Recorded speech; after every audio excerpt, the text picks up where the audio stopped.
I want to call to order the August 3rd of 2023 Apple Valley Park and Recreation Advisory Committee meeting.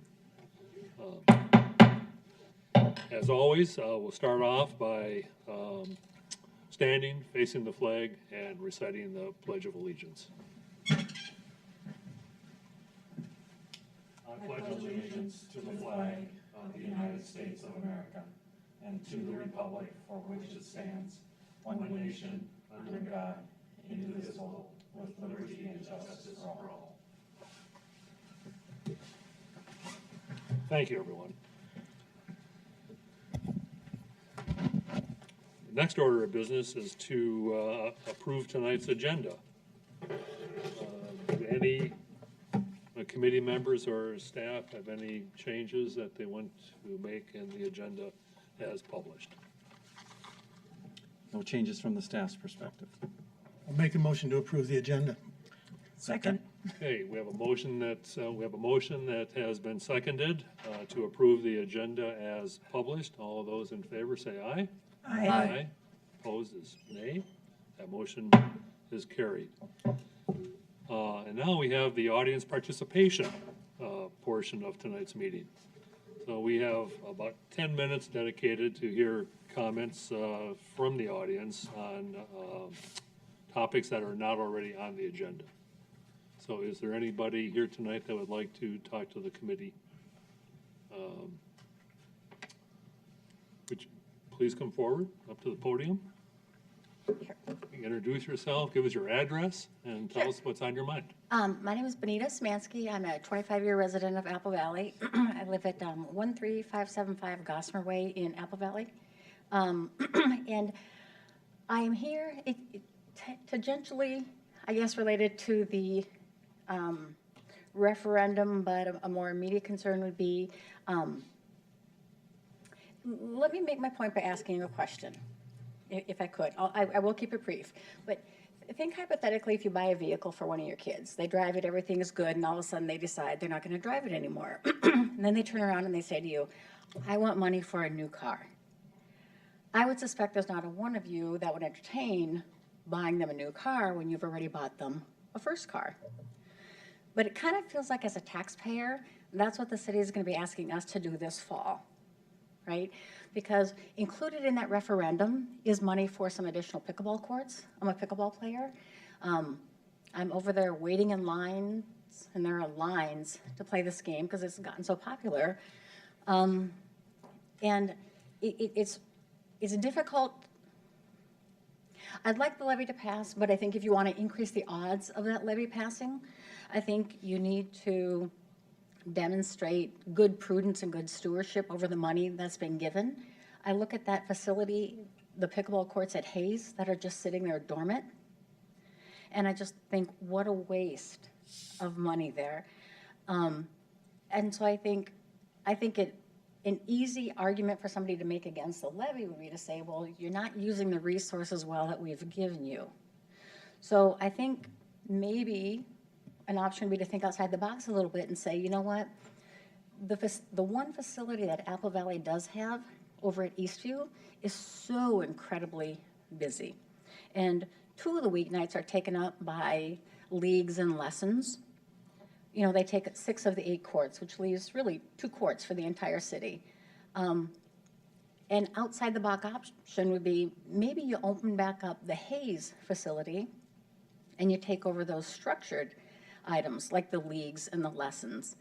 You know, it's a short window of time. Would there be resistance? Probably. I'm sure you all know the resistance that was there, which is why it was shut down. But I think it's kind of time for a little bit of a backbone for whomever needs to make that decision to say, our taxpayers invested a lot of money in that facility, and it's just being wasted. And so I would think it very unfortunate if there were people to say, we're not going to vote for this levy because we've given them money already, and it's not being used well. They're just being poor stewards of the money. So I'm just asking you to think outside the box, try to come up with some creative ways to use that facility at least minimally so it doesn't become a negative talking point against the levy. Well, I just want to make a couple comments, Benita, then I'm sure Eric Carlson, the director of the Park and Rec Department, will have something to say. But, I mean, you understand why they were closed in the first place. Oh, I do. I do. But you know what? There's houses over by the Eastview High School that listen to that marching band practice several nights a week. There's houses that live by stadiums that listen to football games and soccer games. And, I mean, you buy a house, look at your surroundings. You buy a house by a park, there's going to be noise. Right. You buy a park by an ice arena and, you know, kids playing hockey outside in the winter. There's noise. I know. You know, I think, you know, those courts might have been constructed a little too close, though, to the homes in the first place. And the city went through a number of ways to mitigate the sound, the noise that affected the residents right to the south of the courts. And I personally, some of our neighbors have put in sport courts, you know, and they're, you know, of course, they're playing pickleball there all the time, but that's only one court, and that's not annoying, but the sound carries, it's really incredible. And to have, you know, all of those courts, you know, operating well into the evening, nonstop, you know, all day, I think it would drive anybody But crazy. that's what I'm saying, maybe a little bit outside the box. Maybe you open it up for restricted reasons. So maybe instead of taking 3/4 of the courts that the city has for lessons, which are beginner people typically who aren't hitting hard, a lot of stop, a lot of discussion, a lot of tapping, not bam, bam, bam, bam, that might be one option. So at least then, kind of hold your head high and say, you know, we're using the resources that we were given. So we're trying to strike some type of balance rather than have it not completely wide open, maybe not. It's nothing right now. I mean, find some creative thinking That to might use be it a a little valid bit. idea. I think at that point, we should ask Eric Carlson if you have any comments along those lines. Yeah, Mr. Chair, members of the committee, we did speak on the phone. Can't remember if it was this week or late last week, but we did have a Okay. chance to talk on the phone. And we talked about the pickleball courts. When the council decided to build pickleball courts at Johnny Cake, they said that they were replacing pickleball courts, not adding to the number of pickleball courts that were in the community. And while some of the points being made are valid points, I think it's safe to say that the city council is comfortable with where they're at in their decision process. Different people are going to look at it differently. Some people look at it as that was a good decision. Some people, like yourself, are looking at it as wasted resource. And there's probably no way we'll get everyone to understand or to agree on what we should or shouldn't do. And this is just where we're at on this topic. And through a successful referendum, we would be able to construct more pickleball courts for the community to meet the growing need of the sport of pickleball, not only in Apple Valley, but in the area. Right, I understood. I just would think it would be a shame if there were people that said, you know what, we don't want to vote for the referendum because we've given them money before and here it sits empty. That's my concern. I want the referendum to pass. You know, we use the outdoor facilities, not just pickleball, but the trails and parks and such. Like I said, I just think it's somebody could, I hate for that to be a jettison for someone to say a campaign against the levy.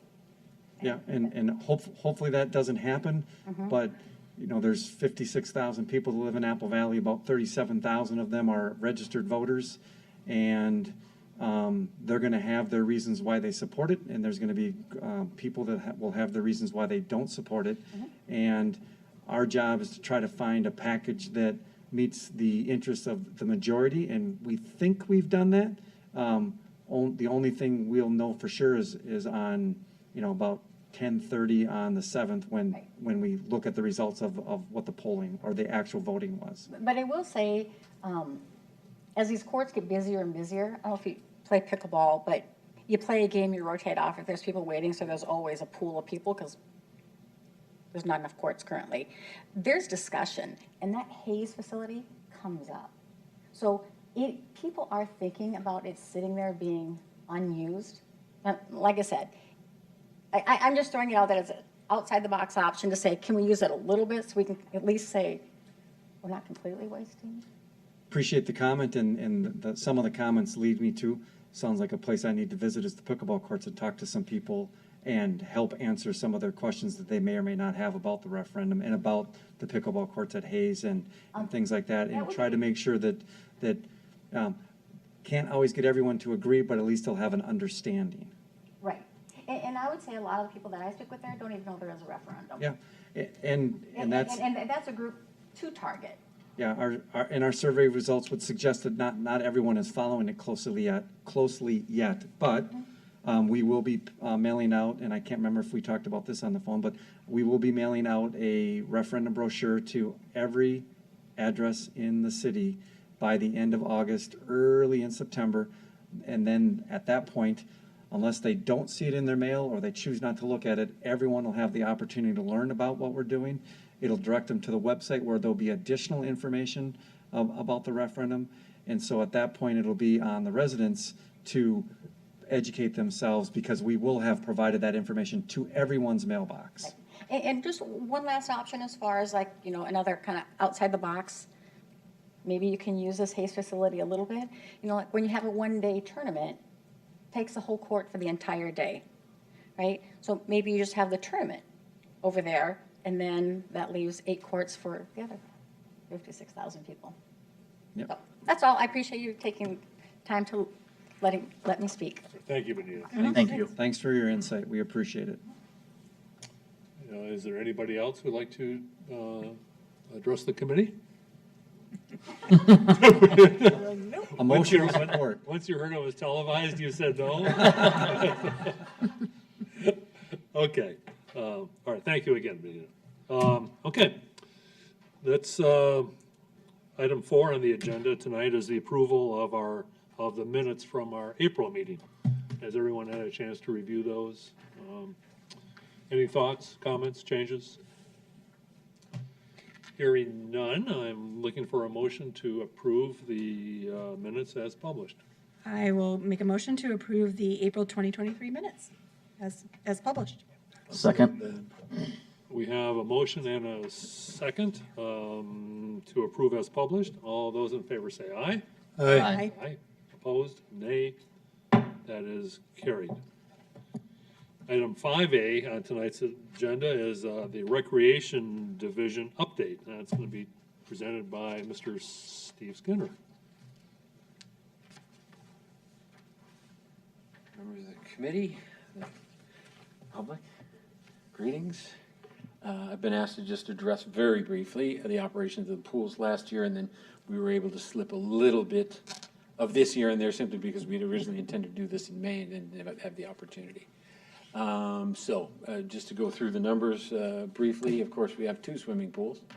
I think you're all familiar with that. Redwood, our older pool, 58 years old now, originally built by Orrin Thompson as part of that development. Still a very active place, much beloved in its neighborhood. And some of the numbers that go with that. Open swim is daily from 12:30 to 4. Before that, we have swimming lessons. After that, we have swimming lessons. On the days we don't have swimming lessons, we have rental time. So families can have pool parties, and they do those typically in 2-hour time slots. Last year, we had 103 of those. 111 2-hour time slots were actually booked, so that was a really good year for pool parties. Folks wanted to be together.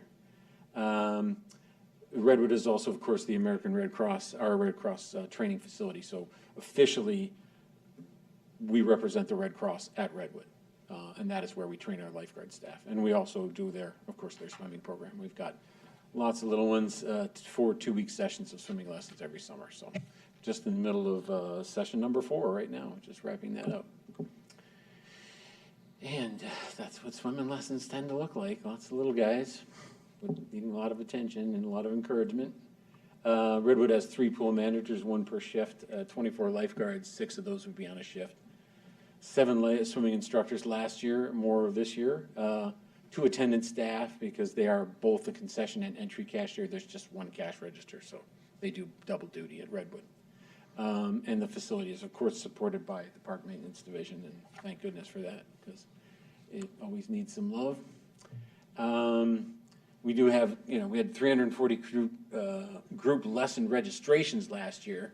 We also had 104 private swimming lessons. So those are for kids that, just need a little more attention, a little more focus, these two right here would not get wet below their belly buttons when they first arrived, and you note they still have their sun hats on. So they're still building up to the idea of just getting their faces wet, but Faith is working hard at helping them to learn to do that.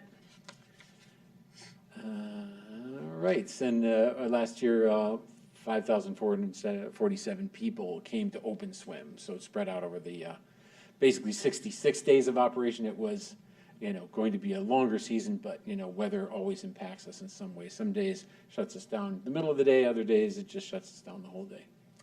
And then we had, as I said, 103 reservations for those rental time slots, 83 average attendance, 83 people for Open Swim last year. The Aquatic Center, a little bit bigger, more heavily used. The item that has exploded the most over the last few years is water walking, which is now rivaling, a lot of other our activities as far as the draw.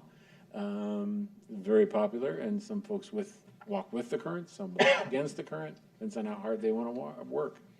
Open Swim is 11 a.m. to 6 p.m. daily. We have that water walking before open swimming 7 days a week, and then we have it Monday through Friday in the evenings. On the weekends, we reserve that for people that want to rent the facility. So, for example, this weekend, Sunday night, we have Valley Athletic Association, all their volunteers coming, so that's usually about 1,000 people. And daily hours, 9:30 basically to 7:30 once we wrap up that open swim, and then perhaps a rental after that. Last year, 4 pool managers, 2 concession managers. So the concession managers are the lead cashier. They're the ones actually keeping track of the money and the attendance. Pool managers are focused on the safety of the patrons, meaning they're supervising the lifeguard staff. 68 lifeguards, which is actually a very low number for us. We typically need closer to 80, but that's 26 guards per shift. So you can see that's barely, that's just barely over two shifts. 35 attendant staff, 6 per shift, 4 in the concession stand, 1 to 2 in the concession, or in the entry gate, as cashiers to let people into the park. And again, heavily supported by park maintenance. And let's see, last year's attendance, 64,875, and another 10% from water walking. So that was quite a good year for water walking. Group entries, that is specifically dealing with the idea of day camps, church groups. These are the folks that come during the day during open swim. They're typically there between 11 and about 2 in the afternoon, and then they get back on their buses and go back to their home sites, and things quiet down and the public gets to have the place to themselves. We managed to be open 72 days last year, just 9 days closed for bad weather. And then that average attendance of 901 people. So not too shabby. I also wanted to thank the police, EMS, fire personnel. They routinely come out and train with the guards, and because the guards like to practice the handoff, where you go from their resuscitation efforts to when they hand it over to the professional rescuers. So that is how that's done. And you'll note Mike Murphy in that lower left corner, one of our firefighters, who, when he was that age, was a head lifeguard at the Aquatic Center. So I like to chat that up. Entry fee was $13 last year. Water walking is $5. A Redwood entry fee is also $5. Let's see. Rental fees have been increased this year because our labor costs have gone up, and we do need to have staff at those rentals. We don't have anything in our pools where our lifeguard staff are not present. So, including swimming lessons, there are guards on the deck for swimming lessons as well. After hours rentals have been quiet up to this point, but are starting to pick up. We've actually had 4 this year, so that's been really fun for the staff. Staff recruiting was brisker this year. We're attributing that to the pay raises that everyone helped to push forward. I think that made a big difference, especially to the kids who are paying for school. And pools open for the season June 8th this year. Some preliminary statistics through the middle of last week, which was day 49 out of our 79 anticipated days. We have amazingly few days closed this year. I think we've had 2 because it's hot out there. Open swim attendance so far 30,614. That's an average daily attendance of 535. So we'll see how that shifts as the summer progresses. Water walking, already a significant number of people have come to water walking, so I think we're going to bust last year's number. by the looks of things. And then Redwood's swim attendance is already approaching, it had already been approaching 4,000 people. So, yeah, you know, Redwood's having a fun summer too. So average attendance 79, and then, you know, a few pictures of just the guards training and getting together. That's the Redwood staff in the lower right-hand corner. The upper right-hand corner, that's the Aquatic Center staff practicing backboarding skills. So that's just, it's a very colorful place and very energetic. So, any questions? I have just a couple of questions. One, if we close Redwood, and maybe this isn't the appropriate forum, I don't know, are we going to shift swim lessons to the aquatic center, or are we going to? We certainly We have have an discussed idea? it. Yes, we have certainly discussed that. The one issue is going to be what time of day would you do such a thing? Because parents routinely, our early swimming lessons are not very popular. They just don't, they can't get the kids up and out the door and over to the pool that early. So we'll have to look at where the time slots might be possible, and we'll see what we can do. Would another option be switching it to one of the schools? The schools have their own program, so I wouldn't want to rival it, you know. I support it, yes, but, yeah, they have their own swimming, American Red Cross swimming program, yeah. And then just one other question. Any idea what's driving the lower daily attendance? I mean, we're down almost 400 people a day At the aquatic center. At the Aquatic Center, no, I don't, because it's been a gorgeous summer. Right. So, yeah, we'll dig into that. I'm tracking daily statistics right now, trying to get a good handle on what's happening every day, correlating that with groups, temperatures, what the weather's doing. So hopefully we can get a pattern out of that. Maybe it's been too hot. There, frankly, you know, if you're the parent, the kids are having a great time in the pool, but the parent's sitting by that pool for 4 or 5 hours in the heat. So it's not as popular as you might think. Shade. Right. Yeah. I have a comment and a question, Steve. My comment is that, I don't care if we're talking to the park superintendent or the golf course superintendent or the arena manager, it is, or you, it's just amazing at how much goes on that, I don't think the residents of the city are aware of. And I don't know if we are aware of everything that you do. So this is very, very impressive. Yep, and it's a lot of fun too. Yeah, it's the best thing about it. But my question is that, every year you hear in the news citywide, there's adults that unfortunately drowned. Mm-hmm. And I know, several adults, who don't know how to swim. Has there been any thought ever given to adult swim lessons? We have offered adult group swimming lessons, but the time slots don't necessarily lend themselves well to people's needs. Simply because, the evening swimming lessons are 4:30 to about 6:45. And that's, kind of prime time for family dinner, that kind of thing. So that one, we have tried. Typically, we steer adults to the private instruction, so a lot of those private lessons that you're seeing are actually adults. No. Yeah. It's just easier to fit in with their lives and their schedule and their needs. They can't necessarily come for 2 straight weeks every day, but, once a week over the course of Private lessons through the city? Yes, sir. Yes. Yep. Oh, okay, exactly. okay. Yeah. Oh, all right, that makes Yeah, sense. so we just, one-on-one with one of our instructors. Yeah, exactly. Good. So, Steve, I just had a question on the Redwood pool. You Yes. have the 2022 attendance on there? Did- Yeah, 5447 was the Yes. attendance. yeah. Seems to me a while back, we looked at the attendance for like 3 years prior to that, and each year it had decreased, and then it took a spike. Was there any reason why all of a sudden, is there more interest in Redwood all of a sudden, or is I it? think there's some interest in Redwood this year, yeah. Well, I would expect, yeah. I think the weather correlates strongly with it, frankly. And it's also, quite frankly, it's strong, attendance is strongest in June and July and tapers off in August as people's lives get more complicated, they prepare for school and other things that they have to get ready for. So I'm waiting to see if August is different this year because it is so hot. I think people are going to get out and do stuff, so we're going to find out. Yeah. But, we can certainly parse those numbers for more because there's more information to be gleaned from them, but it takes a little work to find things. Do you have any idea, do a lot of people from Burnsville come to that Redwood pool just because of the Well- The location being 2 blocks from, But yeah, it practically is in Burnsville. Yeah, there's no doubt. In fact, a lot of people think it is in Burnsville. We actually spent the month of July asking people voluntarily to give us their zip codes. We didn't want to intrude and ask for their addresses, but would you be willing to share your zip code? Very few people were willing to do it, unfortunately, so Really? it's kind of a skewed data, but the vast majority came from Apple Valley. okay. So, but you gotta believe they're coming from all over. They didn't want to admit it, so. Because Burnsville does not have a swimming pool, right? They do not have a swimming pool. Yeah, I'm trying to think if there are any outdoor swimming pools left out here, and we're pretty close to it. It's us They've and got, Egan. Crystal Lake Beach, but that's, Not guarded anymore.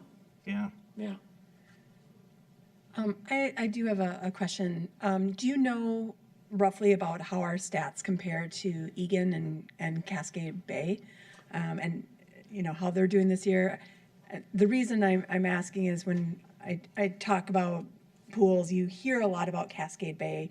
You don't hear about Apple Valley, and I'm like, you gotta come to Apple Valley. The pool is great, and you can bring in your own food, Yes. which my son works at the concession stand and doesn't like me sharing that. But She's a little biased. but yeah, so I'm just wondering if you have the kind of stats in general of comparing to our neighbors. Well, you have to get a straight answer out of Egan, which can be challenging at times. We do information share quite a bit, but it depends on how they gather their data and what it actually represents. So it usually have to dig into it and figure out if we're comparing apples to apples. One significant difference about Egan, of course, is they have a season pass environment. We have the discount entry environment. So people can buy discount entries and use them for anyone. If you buy a season pass for Cascade Bay, it's only for the one person that you bought that pass for. So a lot of folks like the fact that they can bring whoever they want with their discount. So yeah, they're very different environments. And as you said, we allow people to bring their own food. Egan does not. So it's something you have to really kind of look at critically and say, okay, can we compare these two facilities? And I just wanted to say thank you. I am a fairly regular water walker, and it is wonderful. And if people haven't tried it, to get out and do it, it's a great way to. We don't end the want day. too many people, or it's going to get It's, hard it's, to it's walk. getting really, well, and It's people a little walk. crowded. People walk against each other because we've actually changed the current in there, Right, and there's so so many it's- people. Yeah, actually- it's really enjoyable. Yeah, but it's especially night after a day of work to be able to go down there and just cool down a little bit and enjoy the place. Absolutely. So, other questions? Anything else? Mr. Chair, members of the committee, maybe just a little bit more on Lisa's question about, comparing to Egan and whatnot. As part of a successful referendum, we're planning to invest about $8 million in the aquatic center, and part of that would go to rebranding the facility, probably changing the name a little bit to hopefully make it more attractive to people, not only Apple Valley residents, but those from outside the community as well.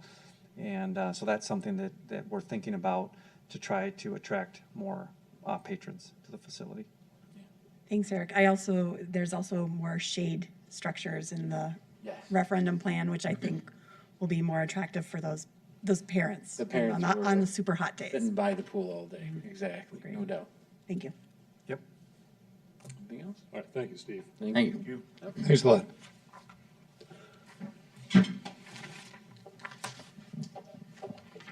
We're going to hear now from Eric Carlson, the Director of Park and Rec. He's going to talk to us about signs and Park and Rec logos. So, Mr. Chairman of the committee, for the last several months, the committee's, during informal meetings, has been working on updating our park signs, and we've been talking about creating a park sign master plan.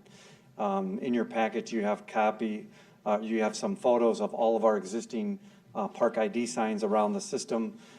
There's some inconsistencies with them as far as size, shape, color, logos used, font sizes, et cetera, et cetera. So in an effort to, again, through a successful referendum, in an effort to rebrand the park system and to help identify Apple Valley parks versus other parks, et cetera, we have been working on the sign master plan. And through the work of the committee, this is the master plan or the sign style that the majority of you have kind of landed on. And so This is what we're recommending that is recommended by the committee to the city council for further consideration. I can stand and answer questions that the community may have. I'd encourage you to have some conversation amongst yourself, and then when you feel it's appropriate, make a recommendation. Okay. So are there any comments or questions from the committee members? I personally like this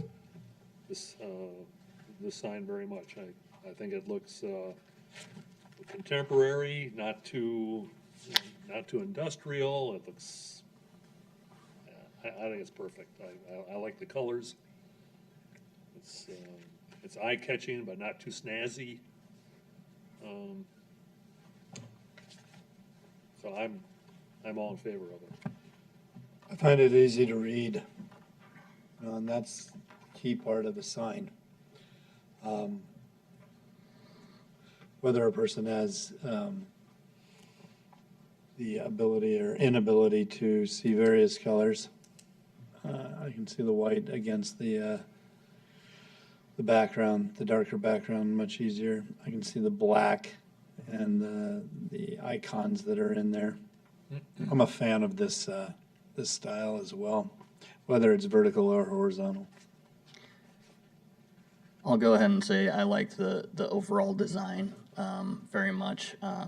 I will reference that I prefer the other option we looked at with the green stripe, simply because to me that feels more parks appropriate using a green color.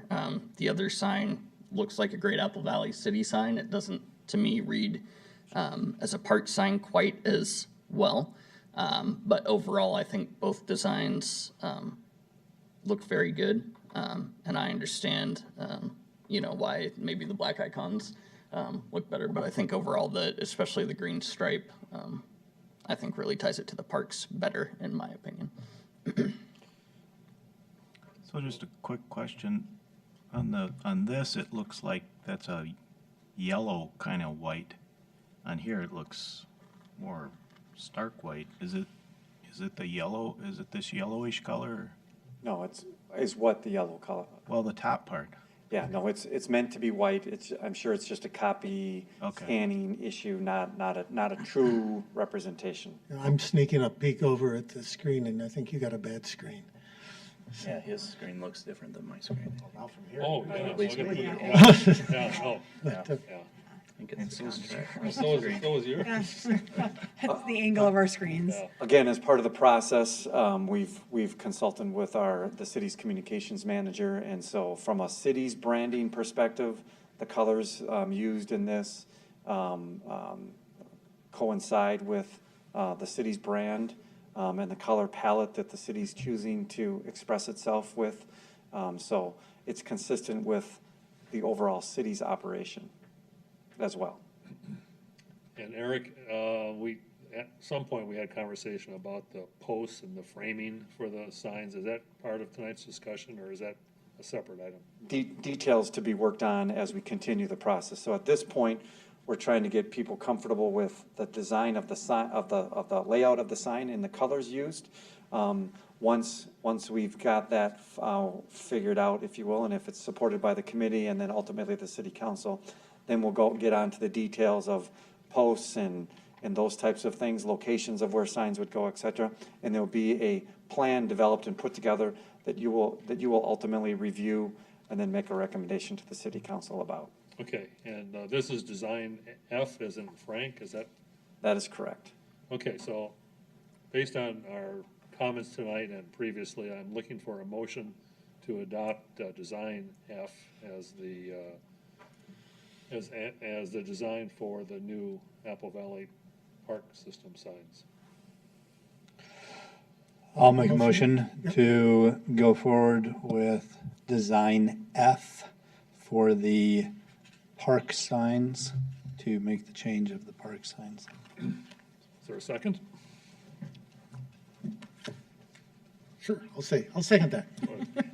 Okay, we have a motion and a second to adopt design F for our new park signs. All those in favor, please say aye. Aye. Opposed? Nay. That is carried 6-1. One vote dissenting. Okay. Okay, now we're going to talk about logos.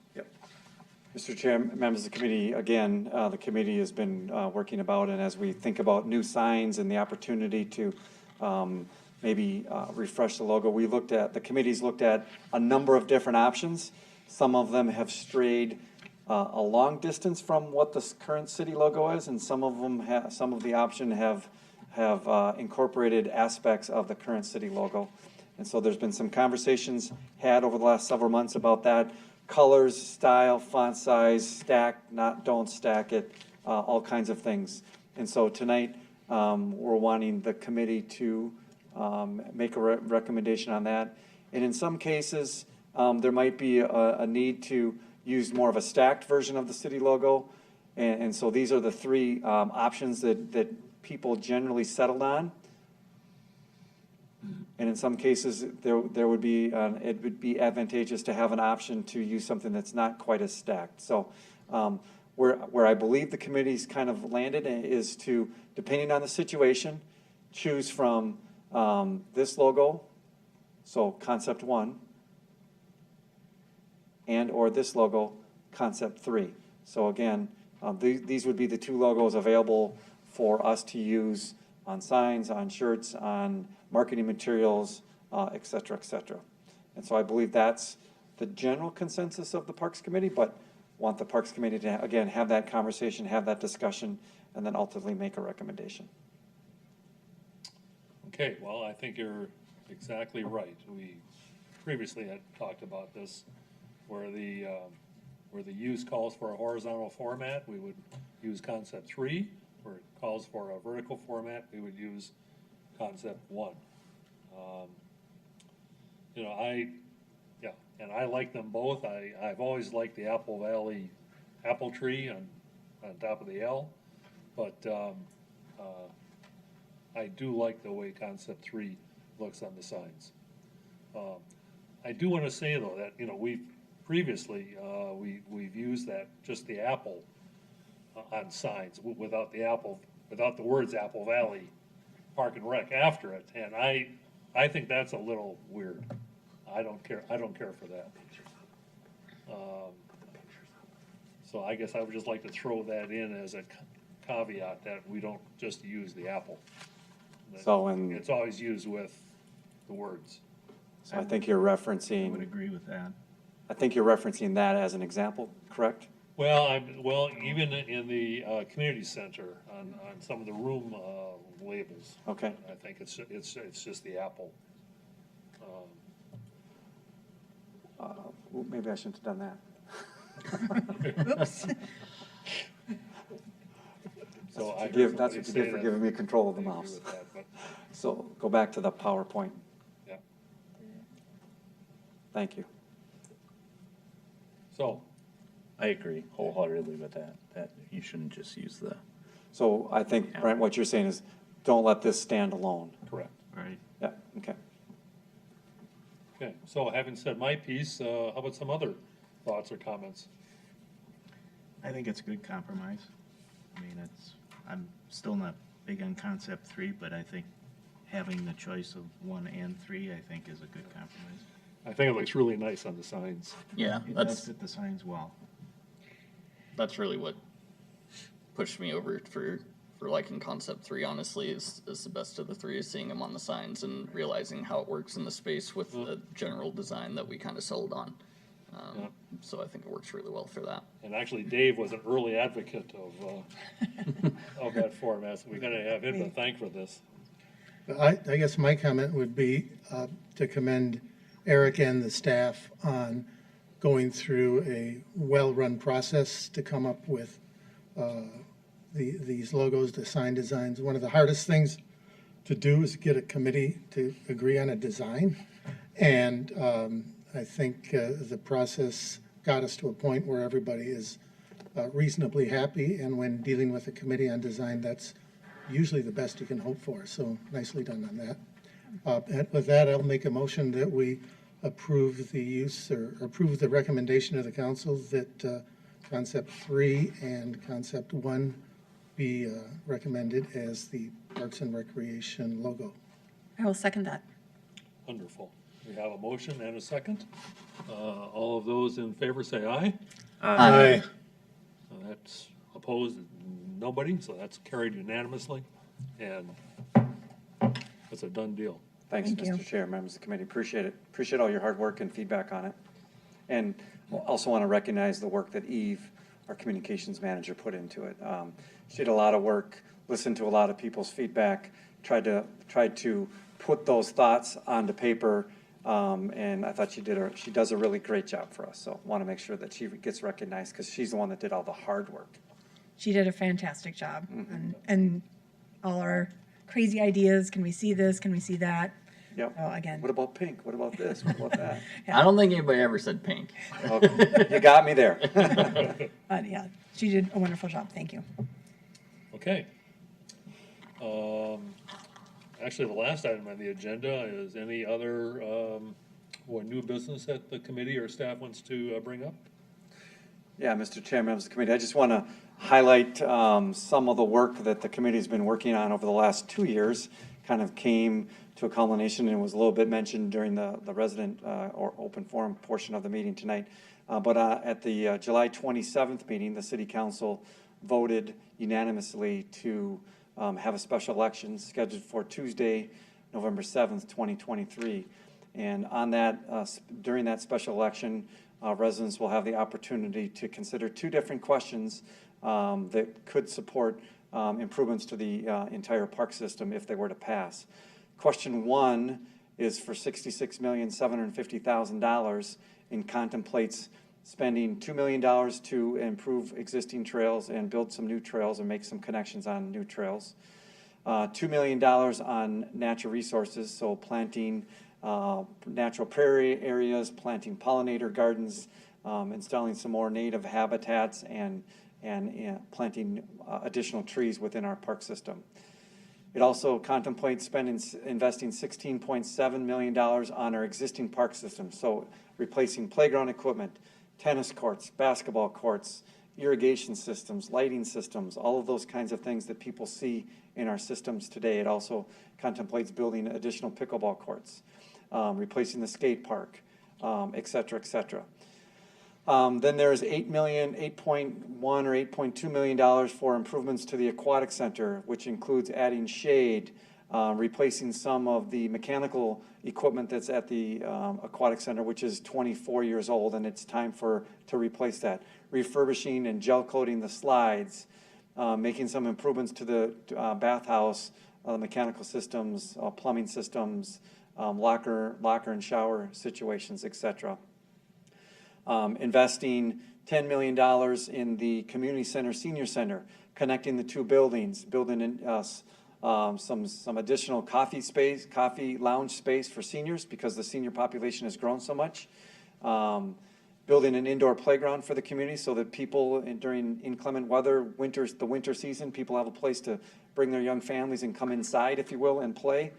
Building a small fitness space designed for the senior population, and then some additional program space in the facility for seniors and for the community to access. And then kind of revamping the lobby and the existing meeting room space that's found at the community center. There's $5 million for taking the 4 fields that exist at Westview Elementary School and kind of changing the way they're configured, turning it into a wheeled baseball softball complex for youth baseball and softball with approximately 240-foot fences. So truly a youth baseball softball complex, not something designed for adults. There's $3.9 million to replace the mechanical systems at the Hayes Arena, which is 24 years old, still using R22, which is no longer produced, and so we need to replace that refrigerant with a different product, and so that's going to take an investment of about $3.9 million. What am I missing? $9.6 million for Redwood, a redo of the Redwood Park Master Plan, which in question 1 includes the removal of the pool, but includes the construction of an inclusive playground, a splash pad, new courts, a new shelter, parking, and then working with Dakota County to build an underpass of County Road 42 within the park. It also includes $8.6 million to redo the master plan for Kelly Park. So a larger stage, a larger viewing area for the concert in the park series, but then gives us the ability to do many more types of activities. We can incorporate movies in the park, and community theater could use the space, et cetera, et cetera. So a lot of opportunity there if the referendum's successful. But it also includes replacing the splash pad equipment at Kelly Park. Again, that equipment is approaching 20 years old. The playground, building more bathrooms. It's such a popular park that we kind of outgrown the bathroom capacity there in the park. I think that's it. I haven't missed anything from a question 1 perspective. But the second question on the special election would be for residents to have the opportunity to consider replacing the pool at Redwood Park. And so if question 1 does pass, then if question 2 passes, then we would replace the pool at Redwood Park. And we wouldn't have a splash pad and a pool. We would still have the inclusive playground. We'd still have the court changes and the building changes and the underpass and things like that. But instead of a splash pad, we would replace a small community pool, very similar to the one that's there today. And so those 2 questions will be on the ballot. Residents will be getting information in their mailboxes by the end of August, early in September, outlining all of this. It'll show links to our website where we'll have additional information. We'll have renderings of what some of these projects could look like should they pass. The ballot questions will be on there. The tax impacts of all of this will be on there. And so I encourage residents to educate themselves about what this all means. Some residents will be supportive of it, some residents may not, but it's important for residents to educate themselves, become knowledgeable about what they are voting for or against, and then it's really up to residents to go to the polls and vote their conscience. So I just wanted to highlight that because it's something that this committee's been working on for the last 2 years. You've worked hard to listen, you've worked hard to explore, you've worked hard to try to figure out what this community needs. And by all of the different things that you've done, including 2 statistically accurate surveys that have really guided some of our decisions, I think you've done an excellent job to respond to what residents say they want, and now we'll see if it's what they want. And Eric, there's also open houses that people can come and learn more. Thank you.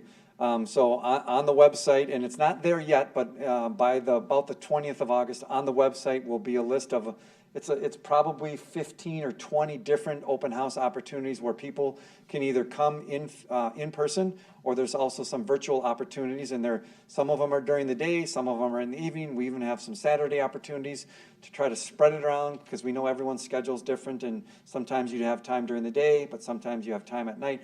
So we really want to give people the opportunity to come, ask questions, learn about it, and when they go to the polls, that they're educated about what they're supporting or not supporting. So, Eric, just to make sure, are some of those open houses, or are most of those open houses after the mailer is going to go out? So after everybody gets that in their mailbox, are we still going to have open houses beyond that point, correct? Yes. Yes. I don't have the date of the first one. September 13th? September, so the date of the first one's September 13th, and they run all the way to, I think the last one's November 1st. We wanted to get a bunch of them in before September 22nd, because on September 22nd, people can start to absentee vote. And so, again, we wanted people to be educated about what the possibilities are prior to them going to the polls. So hopefully people will get the information in their mail by the end of August, early September, so they can educate themselves. And we do have open houses scheduled prior to the 22nd, all the way through November 1st. Eric, we previously talked about the brochure that's going to be mailed out to the addresses in Apple Valley. The last page of it lists all of the polling locations. Correct. I'm just, I think we kind of put this whole thing to bed earlier, but I'm thinking maybe instead of the polling locations, we might want to list the open houses. And I'd like to hear other comments on that. I mean, polling locations haven't changed very much, and I'm not sure that that's real informative, and it takes up 2/3 of the page. Okay. Other thoughts? We could probably do both. We can see if there's a way to do both. we can look at it. I think it's a nice, it does take up a lot of space, and you can look at that, but I think it's nice to remind people where their polling locations are and that they need to, you know, go out and vote, or if they're doing an absentee ballot or things like that. So I think it just is a good reminder, and mine did recently change too, so. And having participated in some of the previous public information meetings, there are just not many people. I think Not that many people who are. not people attend from the public, but people need to know where they're gonna vote. Well, the intent would be to increase the attendance at the Can public we, information meeting. can we put on here, when the open voting starts, and where do they go to open vote? That information will be on the website. But can't we put it on here also? I mean, if you're gonna list the voting places, I would think it'd be a good idea just to, say, beginning on September 22nd, you can pre-vote. Yeah. And I assume it's here is where it happens, or no? No, September, absentee balloting is something that you get a ballot mailed to your house and you fill it out and you mail it back in. Early voting, or I'm sorry, direct balloting is what it's called now, starts on October 20th, I believe is the date, and that's an in-person come to City Hall Okay. or go to the county building and vote. Just like it was voting day, but it's not because it's referred to as, I forget the term anyways, but it's something you do in person. I guess that's what I was thinking, and maybe that could go on here. Yeah. We just need to be careful that we don't try to pack up too much information on there. White space is important, because otherwise people are gonna go like, there's too many words on here, and they're gonna throw it to the side, I can guarantee it. So we just have to be sensitive to that. And I guess I'm gonna trust Eve and her professional judgment on how she's got it, for the most part, how she's got it laid out. But we're definitely gonna be bringing some of the things we talked about earlier and seeing if we can tweak this or tweak that. I will say, just kind of devil's advocate, I do agree with Brent about doing the open houses on the back instead of the polling locations, mostly because I will be honest, I have no idea what my own precinct number is, so I would be going to the website regardless of this information. But I would find more use, you know, again, as someone who should probably know this information doesn't, having the open house times and locations directly in front of me, but. Okay?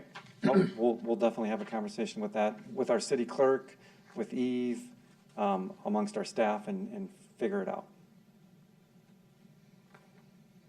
Okay. Any other questions? So, just, Anything else? again, just wanted to highlight that. It's been a big thing. And again, want to thank the committee for all of your efforts and your input along the way. Thank you, Art. So, I mean, I can stand and answer any other questions you may have. I have none. No. All right. Okay? Okay, based on that, that was the last item on the agenda, with the exception of adjournment, so I'm looking for a motion to adjourn. So moved. Second. We have a motion to adjourn and a second. All those in favor, say aye. Aye. Opposed? Meeting is adjourned.